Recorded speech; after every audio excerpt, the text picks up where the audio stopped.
बिस्मिल्लाहिर्रहमानिर्रहीम। अस्सलाम वालेकुम नाजरीन, आप यूट्यूब चैनल देख रहे हैं, मैं इमरान खान। नाजरीन, सबसे पहले तो एक मरतबा फिर वही कट्टा खोल दिया गया, क्योंकि नवाज शरीफ को अब नज़र आ रहा है कि दोबारा पाकिस्तान में इलेक्शन आ सकते हैं। नवाज शरीफ ने अपने लोगों से मुलाकात भी की है, उस पर नजम सेठी का एक स्टेटमेंट है, वहाँ से हम बात शुरू कर लेते हैं। नजम सेठी, क्योंकि आप जानते हैं नवाज शरीफ की बहुत करीब है, एक ही कश्ती में लेटे भी हुए हैं माजी में, और बड़ी इनकी मुलाकातें भी रहती हैं आपस में, तो इनके फैमिली किस्म के ताल्लुकात हैं। पहले नहीं हुआ करते थे, लेकिन गुज़िश्ता एक डेढ़ दहाई से इनके बड़े अच्छे ताल्लुकात चल रहे हैं। तो इसमें नजम सेठी ने कहा कि अवाम तपी हुई है, नून लीग का ग्राफ लगातार गिर रहा है, मियाँ साहब सख्त परेशान हैं, वो IMF के सख्त खिलाफ हैं, मगर मजबूरी है। अब IMF के खिलाफ है तो फिर IMF से पैसा क्यों लेते हैं आप? आपने तो रिकॉर्ड कर्जे ले लिए, मजबूरी है। मियाँ साहब ने इजलास बुलाया कि अवाम से ताल्लुकात बेहतर रखें, वोट बैंक पक्का करें, किसी भी वक्त कुछ भी हो सकता है। अब तो साबिक secretary election commission Kanwar Dilshad ने भी इलेक्शन की बात की है। वैसे वो लोग तो ये भी कह रहे हैं कि फील्ड मार्शल आसिम मुनीर सदर पाकिस्तान बनना चाहते हैं। देखिए, पूरा मुल्क तो आसिम मुनीर साहब के कंट्रोल में है, तो वो सदर पाकिस्तान क्यों बनना चाहते हैं? कभी आपने ये सोचा? मैं आपको बताता हूँ कि क्यों बनना चाहते हैं। ये बड़ी सादी सी बात है। आसिम मुनीर साहब कुछ भी कर लें, पाकिस्तान को जितना मर्जी कंट्रोल कर लें, डोनाल्ड ट्रंप से जितनी मर्जी तारीफें करवा लें, लेकिन उन्हें आलमी सतह पे महज़्ज़ब ममालिक में कभी भी एक सरकारी मुलाजिम से ज़्यादा प्रोटोकॉल नहीं मिलेगा। ये चीज़ तकलीफ देती है। जब अपने मुल्क के अंदर आप मौजूद होते हैं तो आपके लिए हर चीज़ रुक जाती है। सदर पाकिस्तान की गाड़ियां भी रोक कर आपको गुजारा जाता है। वज़ीर आज़म जो है वो आपके जूते पॉलिश करता है दिन रात, और आपके कहने के ऊपर हाँ बोलता है, आपके कहने के ऊपर ना बोलता है। और जैसे ही आप पाकिस्तान से बाहर जाते हैं तो आपकी हैसियत एक सिक्योरिटी गार्ड जैसी हो जाती है कि ये सरकारी मुलाजिम है। यूरोप में आप चले जाते हैं तो आपको सरबराह मुमलिकत वाला प्रोटोकॉल नहीं मिलता, क्योंकि आप पाकिस्तान में जितना मर्जी गंद मार लें, यूरोप में, अमेरिका में, बाकी ममालिक में जब आप वहां जाते हैं तो वो आपको वैसे ही ट्रीट करते हैं जैसे एक सरकारी मुलाजिम का प्रोटोकॉल है। तो ये दिल में ख्वाहिश तो जागती है ना कि इतना सारा कुछ करने के बाद भी मुझे वो इज्जत नहीं मिलती जो ये इसको मिलती है, आसिफ अली जरदारी को या शहबाज शरीफ को। तो अगर एक आईनी ओहदा साथ में लग जाए, वैसे तो इन्होंने अपना ओहदा भी आईनी कर लिया कि अब अगर आर्मी चीफ को आपने हटाना है तो आपको 2/3 अक्सरियत चाहिए होगी। वैसे ये भी एक मजाक है, ये तो वजीर आजम का अपना इख्तियार है कि वो जब चाहे आर्मी चीफ को तब्दील कर दे। अभी अमेरिका के अंदर उनके वजीर जंग ने, पीट हेग्सेथ ने, वो अपना चीफ उन्होंने बदल दिया। किसी ने, अपोजिशन ने, हुकूमत ने, किसी ने आवाज ही नहीं उठाई। उन्होंने कहा ठीक है भाई, इसका इस्तेहकाक है, इसने बदल दिया। पाकिस्तान में आर्मी चीफ इतने डरे हुए हैं कि उन्होंने अपने आप को मजबूत करने के लिए एक तरीकाकार अडॉप्ट किया और अब अपने आप को एक आईनी किस्म का बंदा बना लिया कि आप 2/3 अक्सरियत के बगैर आप मुझे नहीं हटा सकते मेरी सीट पे से। तो कभी के दिन लंबे और कभी की रातें। तो मामला यह है कि वो बनना तो चाहते हैं सदर, आर्मी चीफ भी सदर बनना चाहते हैं। अब जो एक और खबर है कि 28वीं आईनी तरमीम आ रही है। ये जो 28वीं आईनी तरमीम है, इन सबको डर है कि अगर इलेक्शन आ गए तो इसको अगर हमने तब्दील ना किया हुआ ना तो इलेक्शन में हम फारग हो जाएंगे। अब सारे अपना अपना अंदाजा लगा रहे हैं कि हम इसमें क्या हासिल कर सकते हैं।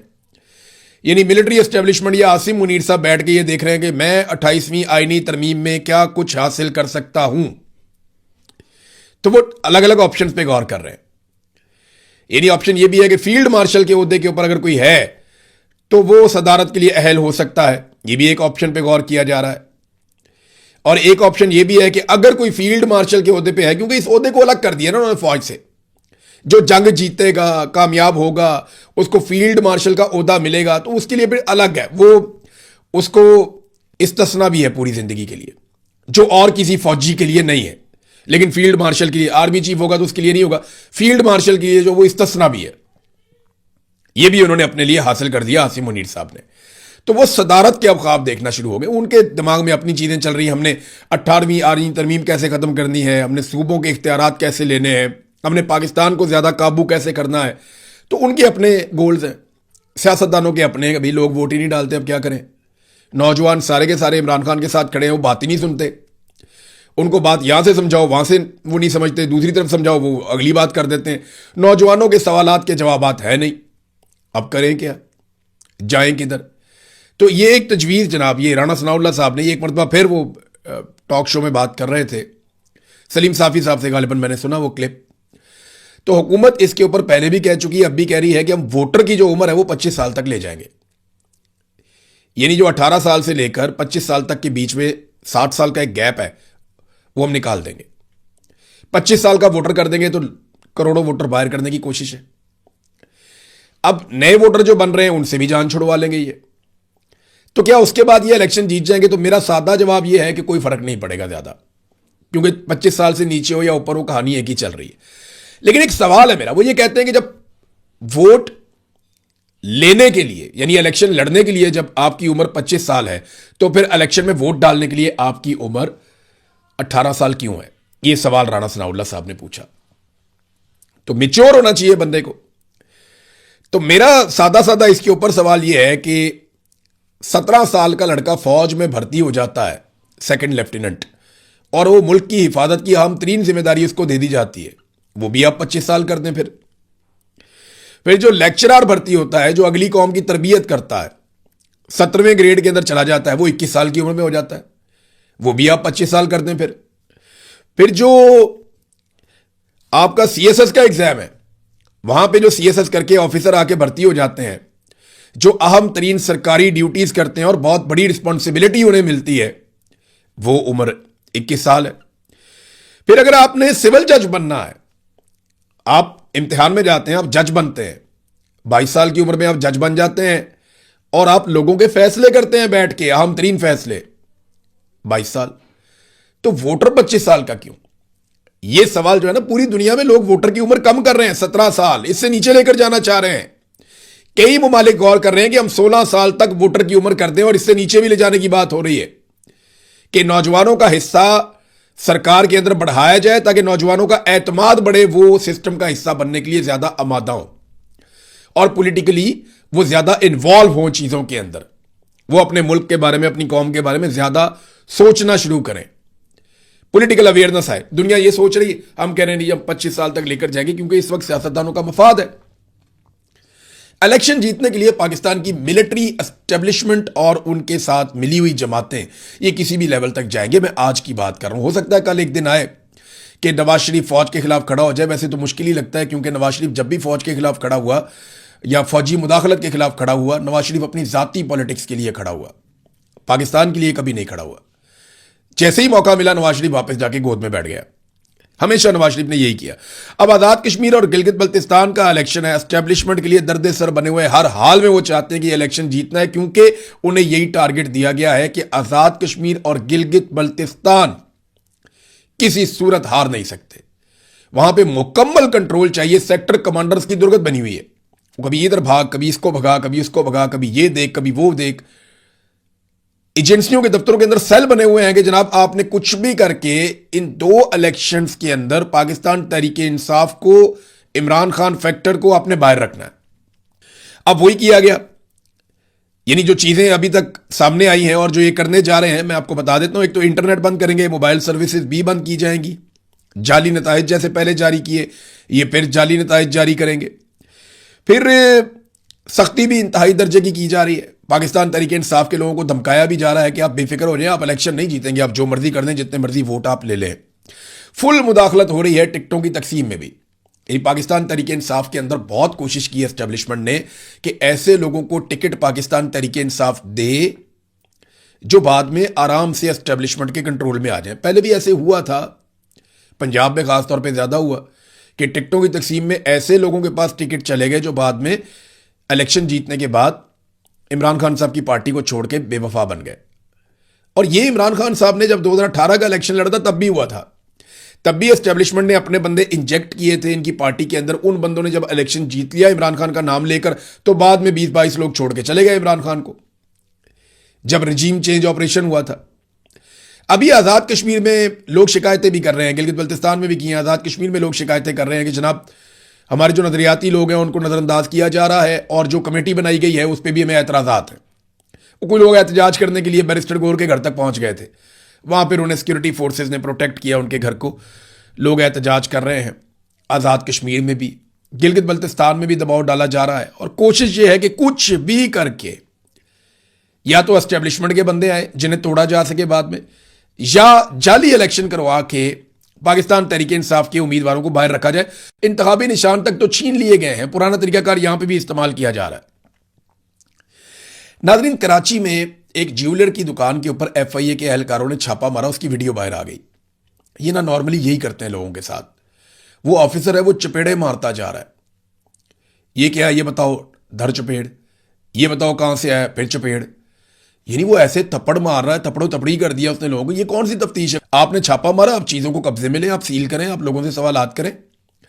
आपको गलत चीजें मिलें, आप उसको बंद कर सकते हैं, आप उनको ले जाके गिरफ्तार कर सकते हैं, लेकिन आप उनकी दुकान में, उनके रोजी के अड्डे के ऊपर खड़े होकर उनको चपेड़े नहीं मार सकते। ये किसी कानून के अंदर इजाजत नहीं है। और पूरी वीडियो के अंदर किसी जगह पे नहीं दिखाया गया कि वो मुजामत कर रहे हैं या बदतमीजी कर रहे हैं या वो धक्के दे रहे हैं या उन्होंने कॉपरेशन ना की हो। ऐसी कोई चीज पूरी वीडियो में नहीं दिखाई गई, लेकिन वो एफआईए का इंस्पेक्टर थप्पड़ मारता जा रहा है। वो वीडियो ना निकलती तो किसी को पता ही नहीं चलता और होता ही कुछ ना, ये जलील हो जाते। उनके वालिद को लड़कों के सामने उन्होंने चपेड़े मारी। मुझे बताएं कि ये नौजवान पाकिस्तान में काम करना चाहेंगे? क्या आप किसी के वालिद को उसके बच्चे के सामने, जवान बच्चे के सामने आप थप्पड़ मारते हैं तो आपको लगता है कि वो कानून का एहतराम करेगा? आपको लगता है वो कानून से खुश होगा? ये तो शुक्र है ये केस ही अलग है। यहां पे सीसीटीवी फुटेज निकल आई, सोशल मीडिया पे वायरल हो गया, ऑफिसर को सजा हो जाएगी। लेकिन मेरा सवाल यह है कि आम तौर पे जो आप ये करते हैं, किसी भी बाप को उसके बच्चों के सामने जलील करते हैं, तो वो बच्चा रियासत के बारे में और रियासती इदारों के बारे में क्या सोचता है? पाकिस्तान में ना बहुत बड़ी तब्दीली की जरूरत है। ये चीजें ठीक नहीं होंगी ना तो पाकिस्तान के लोग पाकिस्तान के इदारों से नफरत करते चले जाएंगे। नाजरीन, पंजाब के बारे में हमने आपको खबरदार किया था और बार बार किया था कि इनकी जो पॉलिसीज हैं उनकी वजह से किसान तबाह बर्बाद हो रहा है। और अब हुकूमत ने एतराफ़ करना शुरू कर दिया कि 12 से 15% तक गंदम का शॉर्टफॉल हो सकता है पंजाब में। ये बहुत बड़ा शॉर्टफॉल है, अब बाहर से गंदम मंगवानी पड़ेगी। और पंजाब ने रास्ते सारे बंद कर दिए, किसी और सूबे में गंदम ना जाए। देखिए, खैबर पख्तूनख्वा बिजली पैदा करता है, उन्होंने तो रास्ता बंद नहीं किया, पूरे पाकिस्तान में बिजली जा रही है। बलूचिस्तान गैस पैदा करता है, उन्होंने तो रास्ता बंद नहीं किया, पूरे पाकिस्तान में गैस जा रही है। सिंध जो है वो तजारती रास्ते खोलता है, उन्होंने तो रास्ता बंद नहीं किया, पूरे पाकिस्तान में तजारत हो रही है, बंदरगाहें उनके पास है। और पंजाब में गंदम और सब्जियां पैदा होती हैं, बाकी चीजें। अब इन्होंने रास्ता बंद कर दिया कि जी हम गंदम की तरसील नहीं देंगे खैबर पख्तूनख्वा को। ये कितनी बड़ी ज्यादती है। अगर वो बिजली बंद करेंगे तो ये कहेंगे वफाक को खतरा है, और ये गंदम बंद कर दें तो ये कहते हैं जनाब हमारा शॉर्टफॉल आ रहा है। तो हम पहले बता रहे थे कि इन्होंने इतनी कीमतें बढ़ा दी हैं खाद की, यूरिया की, डीएपी की, कि अब किसान अफोर्ड नहीं कर सकता। और इन्होंने किसान को इतनी मार मारी पिछले साल कि किसान अब चीज़ें खरीद नहीं पा रहा और वो गंदम की पैदावार कम होती हुई देख रहा है। 12 से 15% का शॉर्टफॉल बताया गया है। अब पाकिस्तान तहरीक इंसाफ ने एक डाटा जारी किया। देखिए, ये डाटा इसलिए जारी किया कि अभी हाल ही में मैंने आपको बताया कि पाकिस्तान की मिलिट्री एस्टेब्लिशमेंट ने एक एजेंसी के दफ्तर में बुलाकर सहाफ़ियों को खबरदार किया कि आपने तकाबली जायज़ा नहीं लेना।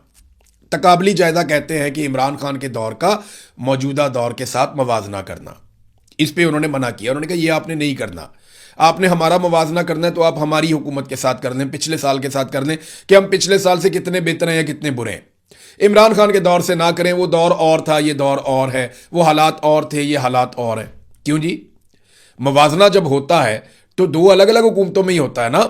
आपकी हुकूमत की नालायकी का मुकाबला आपकी हुकूमत की अगले साल की नालायकी से क्यों करें? आपने तो इमरान खान की हुकूमत गिराई थी ये कहते हुए कि नालायक हैं ये लोग, इनसे मईशत नहीं चल रही, इन्होंने मुल्क को बर्बाद कर दिया, तो आप अपनी हुकूमत ले आए।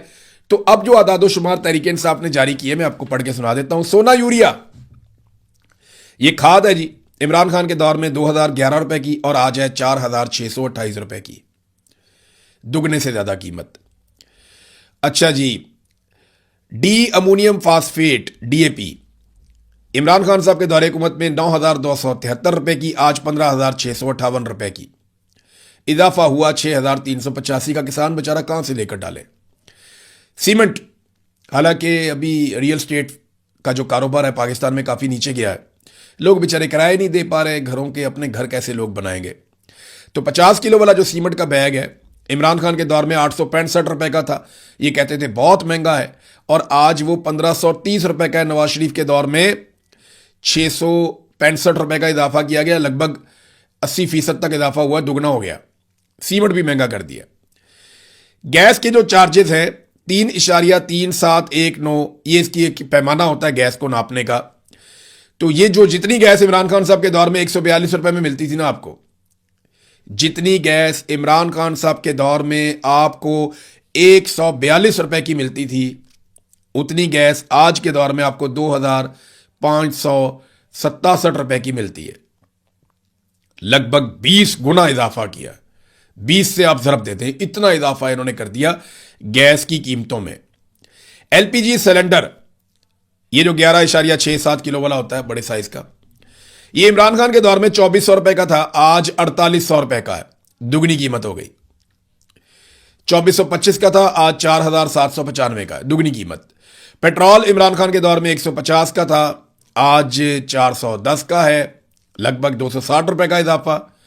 डीजल 144 का था, आज 410 का है, इजाफा लगभग 265 रुपए का। ये इन्होंने पाकिस्तान के साथ किया, और ये तकाबली जायजा है, इसके ऊपर हमें बार बार नजर रखनी चाहिए, क्योंकि जिस काम से पाकिस्तान की मिलिट्री एस्टेब्लिशमेंट मना करे वो काम जरूर करना चाहिए, क्योंकि उन्होंने हमेशा पाकिस्तान का नुकसान किया है, हमेशा पाकिस्तान का नुकसान किया है। हाँ, लड़ने का उनका काम है, वो काम जब भी वो करेंगे हम उन्हें सपोर्ट करेंगे, लेकिन लड़ाई के अलावा पाकिस्तान की फौज जो करेगी हम उनके सामने आकर खड़े होंगे कि ये तुम नहीं कर सकते, ये हलफ की खिलाफ वर्जी है, हम तुम्हें ये करने नहीं देंगे। तुम्हारा काम सिर्फ लड़ना है और हुक्म को पूरा करना है, इसके अलावा आप कोई और काम करेंगे तो वो काम गलत है, आपको उसकी इजाजत नहीं है। नाज़रीन, अब एक बहुत इंपॉर्टेंट खबर है।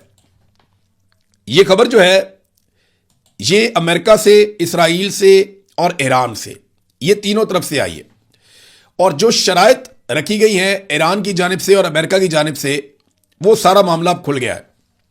जो खुफिया शराइत थी जो अमेरिका ने ईरान को भिजवाई, और वो खुफिया शराइत जो ईरान ने अमेरिका को भिजवाई, अब उन तमाम का पोल खुल गया है। बात पहुंच गई है 5-5 शराइत के ऊपर। 5 शराइत अमेरिका की हैं, 5 ईरान की हैं। मैं 10 की 10 आपके सामने रख देता हूं, और यहां पे डेडलॉक लगा हुआ है, और शुबा इस बात का है कि ये डेडलॉक दोबारा इस खित्ते को जंग की तरफ ले जाएगा। यूएई में एक एटमी तनसीब है, अबू धाबी में, वहां पे कोई एटमी बम वगैरह नहीं बनाते, वो उनका पावर प्लांट है। तो एटमी पावर प्लांट के करीब एक ड्रोन गिरा, और वो ड्रोन जो गिरा है वहां पे एक इलेक्ट्रिक जनरेटर है, उसके अंदर आग लग गई। वो सारा एरिया चेक किया है IAEA ने, और उन्होंने बताया जी तापकारी नहीं फैली, शुक्र है बचत हो गई। ये जो पंगे हो रहे हैं ना इस खित्ते के अंदर, ये सबको लेकर बैठ जाएंगे। अब पता नहीं ड्रोन किसका था, कहां से आया, किसने उड़ाया, किसने मारा, अभी तक इसमें क्लैरिटी कोई नहीं है। यहां पे फॉल्स फ्लैग ऑपरेशन भी हो जाते हैं, लेकिन इस खित्ते में कोई ऐसी भोंडी अजीब हरकत हो गई और कोई तापकारी फैल गई। वहां ईरान के अंदर भी मिसाइल मारे जा रहे थे एटमी तनसीबात के बिल्कुल करीब करीब, और इसराइल के अंदर भी मारे हैं ईरान ने उसके जवाब में वहां करीब करीब। तो ये जो करीब करीब जा रहे हैं ना, कोई एक भी हथियार जाके टारगेट पे लग गया और कोई ऐसा पंगा हो गया तो पूरा का पूरा रीजन इसकी लपेट में आ जाएगा। यूरोप तक को इसका नुकसान बर्दाश्त करना पड़ेगा। तो दुनिया इस आग के साथ नहीं खेल सकती। आलमी इदारे बार बार खबरदार कर रहे हैं। अब ईरान की और अमेरिका की जो शरायत है, पहले अमेरिका की शरायत मैं आपको बताता हूं, और ईरान ने इसको कंफर्म किया है। ईरानी एजेंसी फॉरेस्ट न्यूज उसने भी बताया, इसराइली मीडिया उसने भी बताया, अमेरिकन मीडिया भी कंफर्म कर रहा है। अमेरिका की जो 5 शरायत हैं वो दर्ज झेल है। नंबर 1, अमेरिका की जानिब से ईरान को किसी किस्म का जंगी हर्जाना अदा नहीं किया जाएगा, जितना नुकसान कर दिया सो कर दिया।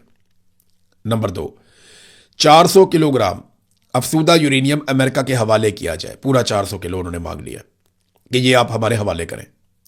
नंबर 3, सिर्फ ईरानी एक जौहरी तनसीब बरकरार रख सकते हैं कि आप एक एटॉमिक साइट जो है वो रख सकते हैं, और वो भी आप एनर्जी के पर्पस के लिए कर सकते हैं, आप एटमी धमाका नहीं कर सकते।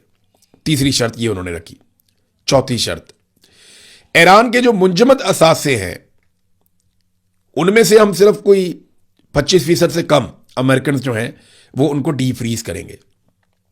ईरान कहता है हमारे सारे आप जो मुंजमद असासे हैं वो आप हमारे खोले, हमारे पैसे अरबों डॉलर पड़ा हुआ है वो सारा ईरान के पास आ जाए। लेकिन अमेरिका ने 25% से भी कम पर आमादगी जाहिर की, और आखिरी शर्त अमेरिका की कि मुज़ाकरात तमाम महाजों पर जंग के खात्मे से मशरूत होंगे।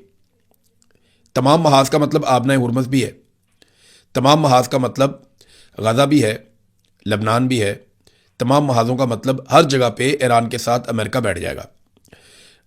तो ये अमरीकी शराइत थी। इसमें दो बड़ी चीज़ें हैं, इसमें आबना हुरमज़ आ जाती है और दूसरी यूरेनियम आ जाती है, वो वहीं पे खड़ी है। दूसरा वो कहता है कोई हर्जाना नहीं देंगे हम आपको, और आपके जो असासे मुंजमद है उनमें बहुत थोड़े हम खोलेंगे, सारे नहीं खोलेंगे। अब ईरान क्या मांगता है वो देखें आप। ईरान ने कहा जी तमाम महाजों पर खासतौर पर लबनान में जंग का खात्मा, एक तो सारी तरफ जंग का आप फौरी तौर पर खात्मा करें। नंबर 2, ईरान पर जितनी पाबंदियां हैं उन तमाम पाबंदियों का खात्मा। नंबर 3, ईरान के मुंजमद असासों की वापसी, यानी सारे असासे हमें वापस दिए जाएं। नंबर 4, ईरान को जंगी हर्जाने की अदायगी। वो कहते हैं जी हर्जाना दो जो हमें मार कुटाई की है आपने, हमारे बच्चे शहीद किए हैं, खवातीन शहीद किए हैं, लीडर मारे हैं, और जितनी बिल्डिंग्स और जो कुछ आपने हमारी तनसीबात के ऊपर अटैक किया, प्लांट्स के ऊपर अटैक किया, पैसे भरो। ये अब ईरान कह रहा है। और आखिरी वो कहते हैं जी आबना हुरमज़ पर ईरान की खुद मुख्तारी को तस्लीम किया जाए। ये नादरीन तस्दीक हो गई है हर तरफ से। तो डोनाल्ड ट्रंप अपनी धमकियां लगा रहे हैं, ईरान भी धमकियां लगा रहा है। ईरान ने बल्कि एक स्टेटमेंट जारी किया वार्निंग वाला, और उसमें कैटेगोरिकली ईरान ने कहा कि दोबारा हमले की सूरत में ईरान का रद्दअमल ज़्यादा जारहाना और हैरान कुन होगा। ये ईरानी मुसल्लह अफवाज के तर्जुमान ने यह स्टेटमेंट दिया है। इसके अलावा ईरानी सरकारी टीवी के ऊपर मैं देख रहा था कि पीके मशीन गन, ये पट्टे के साथ चलती हैं, इसमें बुलेट्स आती हैं, बहुत दूर तक ये मार करती है, बड़ी हैवी गन है, फौजी इसको इस्तेमाल करते हैं, बाद का इसको हेलीकॉप्टर के खिलाफ भी इस्तेमाल किया जाता है, या अगर कोई तैयारा निचली परवाज कर रहा है, कोई जिस तरह ये आपके होते हैं C-130 टाइप के, इनको भी आप अटैक कर सकते हैं। हाँ, फाइटर जेट से तो आप नहीं लड़ सकते इस गन के साथ, लेकिन आप बड़ी शानदार लड़ाई लड़ सकते हैं अगर ये गन आपके पास है तो। नॉर्मली लोग इसको गाड़ी के ऊपर फिट कर देते हैं, या इस गन को जो है वो हाथ में उठाकर भी चलाते हैं जो ज़रा ताकतवर जिस्म के लोग होते हैं। तो ये पीके मशीन गन जो है, इसके इस्तेमाल का तरीका ईरान के सरकारी टीवी पर खड़े होकर ईरानी फौजी सिखा रहे हैं। मतलब क्या है, वो अपनी कौम को तैयार कर रहे हैं कि सीख लो, ये बंदूकें आपको मिल जाएंगी, क्योंकि ईरान ये बंदूकें बहुत सारी खुद बनाता है और उनकी गोलियां भी खुद बनाता है। तो उनके पास इतना एमुनेशन है कि कोई सोच भी नहीं सकता। जिन्होंने इतने मिसाइल बनाए उन्होंने कितनी गोलियां बनाई होंगी, जरा सोचें इसके बारे में, और कितने सालों से वो बना रहे हैं। और ये कैलिबर उनके पास पिछली कितनी दहाइयों से है, तो इस कैलिबर की उनके पास जो है ना वो करोड़ों अरबों गोलियां पड़ी हुई होंगी। तो गोलियां उनके पास हैं, बंदूकें उन्होंने बेशुमार रखी हुई हैं, वो पब्लिक में बांट देंगे अगर ज़मीनी लड़ाई शुरू हुई तो ये दुनिया, ये पूरा खित्ता एक अजीबोगरीब सूरत हाल का शिकार हो जाएगा। ये बात अमेरिका को समझनी पड़ेगी, लेकिन ट्रंप को अपनी सियासी मौत नज़र आ रही है। अब वो वहाँ से कैसे बचे? ट्रंप की हालत ना पाकिस्तानी एस्टेब्लिशमेंट वाली हो गई। आसिम मुनीर साहब को पता है कि मैं सीधे और कानूनी रास्ते पे चलता हूँ ना तो बेड़ा ही गर्क है, ना मैं बचूंगा ना ये सारे मेरे टाउट्स बचेंगे। इसी तरह अमेरिका और डोनाल्ड ट्रंप भी ये जानते हैं इस वक्त कि फेस सेविंग ना मिली तो हम फारग हैं। अब तक के लिए इतने, अपना ख्याल रखिएगा, अपने इस चैनल का भी। अल्लाह हाफिज़।